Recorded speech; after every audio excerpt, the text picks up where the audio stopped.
The 2025 title fight has heated up in a way no one expected. McLaren, who seemed to have control, now sees Max Verstappen coming back with a vengeance. But the Papaya team has a trump card that Red Bull doesn't: two drivers in the fight. The question is this an advantage or a recipe for disaster? The crash between Piastri and Norris in the Austin Sprint might have been the moment that defined the championship. And while Verstappen smiles, the internal pressure at McLaren is hitting stratospheric levels. Martin Brundle, one of the most respected analysts in the paddock, was direct. He believes McLaren having two drivers against Max Verstappen is their ace card, but he gave a clear warning: they're going to have to play that very well. We all know how it is. Verstappen has closed the gap to the championship lead, which at one point looked out of reach, and is now just 40 points behind. Brundle believes this numerical superiority McLaren has can be decisive. Let's be honest, the 2025 season has a familiar feel, doesn't it? With Yuki Tsunoda way down in 16th in the standings, it's basically Verstappen fighting alone to try and haul in the McLaren duo. Many said McLaren should have focused on one driver, instead of that 50-50 papaya rules approach they followed so far. But Brundle believes this 2-against-1 battle should, in theory, put McLaren ahead. In his Sky Sports column, he highlighted the numbers. Verstappen has scored 119 of a possible 133 points in the last 5 races, and closed down Piastri's advantage by 60 points in the last 4 events, now just 40 behind. It's a frightening pace. If he keeps that up, he will be champion. However, Brundle notes that some of the upcoming tracks should ensure normal service resumes for McLaren. Although there's no doubt, he says, that the Red Bull is a better all-around car now, and Max is on peak form. McLaren's ace card, therefore, is the 2-on-1, and they are going to need to play that perfectly every single GP weekend until Abu Dhabi. But, as we saw in Texas, that 2-driver advantage can blow up at any moment. The most dramatic action of the weekend came in turn 1 of the sprint race, when Oscar Piastri inadvertently took out his own teammate. Brundle described that as a significant moment in this year's Drivers' Championship. He analyzed the move. What Piastri did was textbook driving in normal combat at turn 1, but not at the start. At that point, it's virtually guaranteed that there will be one or more cars trying to outbrake each other into that space. There's simply no capacity for those cars to slow further or change direction quickly. Piastri was very focused on his championship rival, and the pack simply bit him. The crying shame for McLaren and Norris is that Piastri, now on 2 wheels, broke Lando's rear wheel along with his own front suspension. With Verstappen out front winning the sprint, it was the worst-case scenario for them. That sprint first corner, as Brundle said, was a very, very significant moment in this championship. And this incident raises serious questions. The pressure is clearly affecting the McLaren drivers. Oscar Piastri, who seemed to be the Iceman, the driver who doesn't feel pressure, is starting to show cracks. And there are big names in the paddock questioning if he really has the mental strength to handle this fight. Former driver Timo Glock suggested Oscar Piastri's mental strength may not be as formidable as first believed. Glock argues he has been unsettled in recent rounds, just as the F1 driver's title fight has tightened. Glock's analysis is heavy and messes with the psychological side of this battle. We're going to dive deep into that, but first, if you're a Formula One fan and want analysis that goes beyond the obvious, that connects the dots and prepares you for what's next, do yourself a favor. Subscribe right now to Formula News USA. It's your best source for F1 news and analysis. Since we aren't monetized, the single most important thing you can do to support us is to hit that subscribe button and drop a comment below. Let us know what city you're watching from. When you comment, it tells the YouTube algorithm that this video is relevant and shows it to more passionate F1 fans, just like you. It's the best way to help us grow. Timo Glock, as a former driver, knows how to read the room. He believes Oscar Piastri has, yes, been unsettled by the last few races, especially seeing Lando Norris close the points gap. The German argued this calls the Australian's mental strength into question. Let's look at the facts. Piastri's lead over his McLaren teammate, which was once 34 points, has dropped to just 14 since the Dutch Grand Prix. It's true that neither driver from the newly crowned Constructors' Champion has won since Zandvoort. However, in head-to-head matchups, the British driver has gone 4-0 against Piastri during that period. We saw Piastri laboring to 5th in the main race in Austin, and that was after crashing out at turn 1 of the sprint, as we mentioned. Furthermore, in Singapore, Norris got his elbows out. He muscled his way past his 24-year-old teammate. While McLaren took a dim view of that in retrospect, something Glock was outspoken about during the US Grand Prix, it shows Lando is ready to take the fight to Piastri without asking for permission.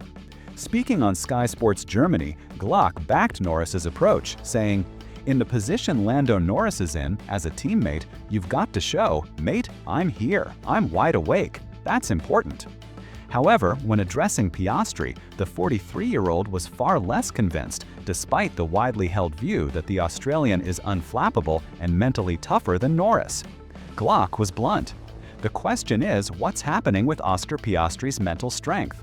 People always think he never gets a pulse over 100, but you can slowly see, based on what's happened in recent races, that he's starting to get a bit unsettled too. Glock also underlined the danger of McLaren's race management strategy, which has been criticized in recent weeks for being over-engineered. He suggested the team's intervention at the Italian Grand Prix might still be playing on Piastri's mind. Fact is, those two are fighting for the title, and each will give it everything. Lando Norris has to, said the former driver. And then there's the issue of whether Oscar Piastri is still thinking about what he did in Monza, giving up that position, giving up those points, just because the team made a mistake in the pit stop. That's a surgical observation. Is it possible Piastri, by obeying the team, felt he lost vital points and is now overcompensating, which is leading to mistakes? While Glock and Brundle analyze from the outside, what does Oscar Piastri himself say? The championship leader is using his own career as evidence that things can change very quickly in a title fight, as he tries to overturn his poor run of form. Having looked unflappable, Piastri has, yes, been uncharacteristically vulnerable in recent weeks, and has opened the door for his teammate and, more dangerously, for Max Verstappen. Of the 3 title contenders, Piastri is in the worst run of form. He scored just 19 points in the last 4 races.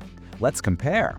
Lando Norris scored 46, and Max Verstappen an incredible 83. This dip, coinciding with the end of the European season, has allowed Verstappen to gain renewed confidence. But Piastri suggested his previous career gave him the evidence that things can change. In Austin, he told the media, "I've been in fights that were as close or, at this point, even closer than what they are now. So I've got the evidence for myself that things can still turn out well, and I still fully believe that I can win the championship." He tried to downplay the points pressure. This weekend in Austin has obviously been tough. But again, performance is what's going to win you a championship, not just looking at points. The faster you go, the more points you're going to score. While he didn't state it directly, Piastri was likely referring to his 2019 Formula Renault Eurocup title, when he and Victor Martins traded wins. In that fight, Piastri won by just 7.5 points. Also in F3 in 2020, Piastri beat Theo Pourchaire by just 3 points. He's used to tight battles. But what about the source of his current issues? Piastri admitted things had been a little bit tougher in qualifying than in the race. "I think just trying to understand if we've been maximizing the car every weekend," said the 24-year-old. "I think in race trim we've still looked pretty good.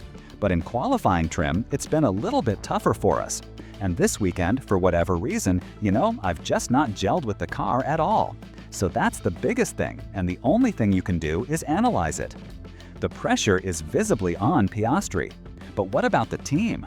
Will McLaren finally intervene and focus one driver to fight against Verstappen? With pressure mounting on Piastri and Norris, and Verstappen charging from behind with a voracious appetite, the question hanging over the paddock is, when will McLaren stop playing fair and pick a driver to back? Team principal Andrea Stella was asked about this directly and made the team's position clear. They will only prioritize Oscar Piastri or Lando Norris if the opportunity for the other is closed by mathematics. That is a high-risk position, considering the current momentum. Max Verstappen has reeled in 64 points on Piastri's World Championship lead, Although the Australian still leads both Norris and Verstappen in the standings, it's the Red Bull driver who has the momentum heading into the final 5 rounds. McLaren has been steadfast in its commitment to fairness between its drivers this season. We remember there were repercussions promised after Norris made contact while passing Piastri on the opening lap in Singapore. The gap between Piastri and Norris shrunk to just 14 points after the United States Grand Prix, but the team has been questioned multiple times about if and when it will prioritize one driver. Now, with Verstappen in form, that question is even more urgent. Stella, however, reiterated the team's commitment to letting both drivers race. He sees it from another angle. He argues that the gap to Verstappen behind can go up, just as it can go down. Because of that possibility, McLaren will look to make the most of each weekend. Well, the fact that there are 5 races and 2 sprints means that we can also increase the gap to Max. That's how I see things, Stella told the press in Austin. I think we have good tracks coming for our car, and I think we have more that we could have exploited out of our car. And to some extent, the drivers recognize themselves that they could have done a better job in some of the previous races. Stella is throwing the responsibility back onto the drivers, but also trusting his equipment. I think we look at the next 5 races as opportunities to increase the gap on Max. And as for making the call, Stella looked to F1 history for his justification. When it comes to having to make a call as to a driver, this will only be read by mathematics. You know, we talked before about the experience and leaning on the experience. I can recall at least in 2007, 2010, in which you go to the last race and it's actually the 3rd place driver that wins the championship. So we're not going to close the door unless this is closed by mathematics. It's a bold gamble.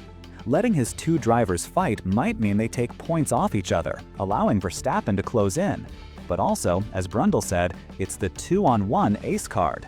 While McLaren deals with this internal tension, it also had to manage the fallout from that chaotic sprint in Austin. Remember the Turn 1 crash? McLaren CEO Zak Brown was seen and heard on the broadcast blaming Nico Hülkenberg, calling the driving amateur hour. Well, there's a follow-up to that story. Jonathan Wheatley, the Sauber team boss, revealed that Zak Brown sent him an apology soon afterward. The McLaren drivers, Piastri and Norris, as well as Aston Martin's Fernando Alonso, were eliminated in that crash. The tangle between Hülkenberg and Piastri triggered the incident. Brown jumped to his driver's defense, pointing at some amateur hour driving. However, on Sunday, Brown and Hülkenberg were spotted shaking hands on the grid in a good-natured exchange.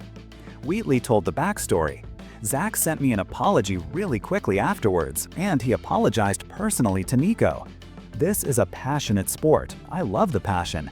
You've got 2 cars, you're fighting for a world championship, and your 2 cars get taken out of the first corner. It's easy to think that it's somebody else's fault, and you react with passion. Wheatley was very understanding. I think he probably did that in the heat of the moment, but I've known Zak a really long time. He's a racer, we're all racers, and we sorted it out afterwards. Wheatley took the chance to praise his driver Hülkenberg, who had a spectacular weekend. The German qualified 4th for the sprint and finished 8th in the main race. For Nico, what an incredible race weekend. All the people that had criticism about him, I think you've probably got a reason to have another look. He was just flawless. You can't help but wonder what the sprint would have brought. I couldn't be more happy for him. McLaren, therefore, is managing an internal title fight and the external tensions of a disastrous crash. But the biggest concern isn't diplomacy, it's performance. With Red Bull evolving, will McLaren have new parts to respond? The answer to that question, unfortunately from McLaren fans, is a resounding no. Oscar Piastri and Lando Norris will have to try and fend off Max Verstappen for the Formula One World Championship with the tools they already have. McLaren confirmed it will not bring any further upgrades to its 2025 car. This news lands like a bombshell, especially after Verstappen won his 3rd Grand Prix in 4, as well as taking maximum points in the Austin sprint that saw both Piastri and Norris eliminated. That streak has brought the 4-time world champion right back into the title fight, trailing Piastri by just 40 points. There is little doubt his Red Bull RB21 is now F1's quickest car after an impressive turnaround by the team. In terms of hardware, the 2025 development race is now over, with McLaren turning off the tap earlier than Red Bull and Mercedes. Piastri and Norris won't be getting any new parts over the remaining races. Team boss Andrea Stella confirmed this on Sunday night. When it comes to new upgrades, new parts, then this will not happen for the rest of the season. But despite this disappointing news, Stella also saw some reassuring signs in Austin. While Piastri, who finished 5th, struggled with confidence in the car, Norris's race pace was much more impressive and looked largely on par with Verstappen at the front. Norris's victory bid, according to the team, came undone by falling behind Charles Leclerc at the start, on a circuit where overtaking was not straightforward. Stella was adamant.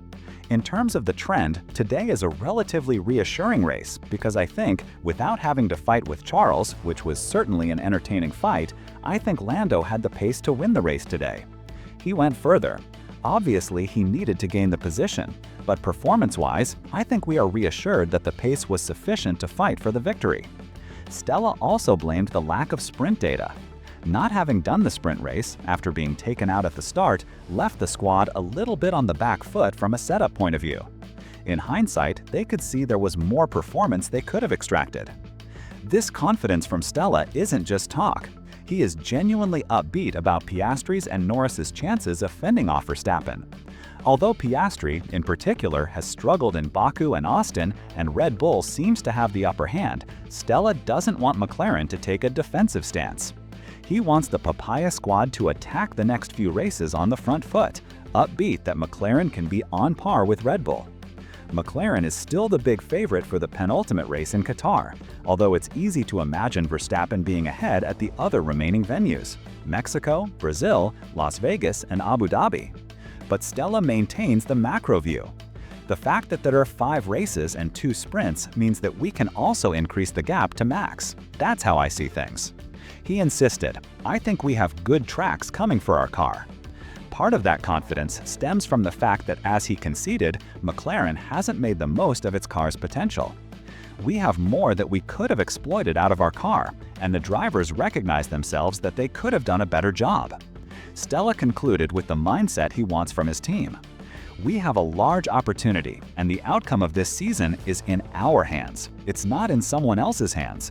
That's the mindset that we want to have.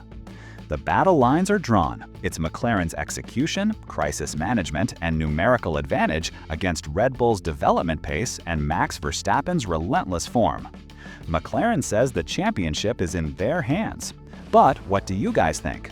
Is McLaren being overly optimistic by not bringing any more upgrades, or is Stella's confidence in the car's base pace justified? Leave your analysis in the comments below. If you enjoyed this deep dive and want to keep getting the best content on Formula One, please subscribe to Formula News USA and hit the notification bell. As we mentioned, this channel isn't monetized, so we rely entirely on your support. The best and only way to help us is to subscribe and, most importantly, comment on this video.